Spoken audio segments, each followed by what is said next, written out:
Simple and ஹெல்தியான dinner recipe எப்படி செய்யலாம்னு பார்க்கலாமா? ஃபர்ஸ்ட் இந்த ரெசிபி பண்ணுறதுக்கு ஒரு கப் அளவுக்கு கோதுமை மாவில் தேவையான அளவு உப்பு ஆட் பண்ணி கொஞ்சம் கொஞ்சமாக தண்ணி ஆட் பண்ணி கட்டி எதுவுமே இல்லாமல் தோசை மாவு பதத்துக்கு நல்லா மிக்ஸ் பண்ணி எடுத்துடலாம்.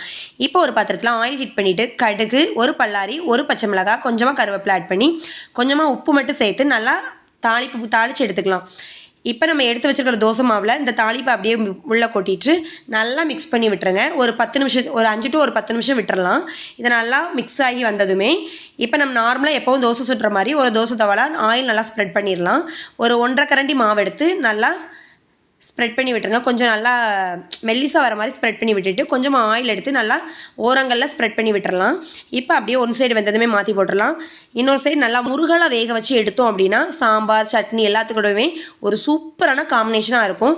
சிம்பிளான ரெசிபி அண்ட் ஹெல்தியான ரெசிபியும் கூட. கண்டிப்பாக நம்மளுடைய இந்த ரெசிபி நீங்களும் ட்ரை பண்ணுங்கள். நம்ம ஒரு லைக் பண்ணுங்கள். தேங்க்ஸ் ஃபார் வாட்சிங்.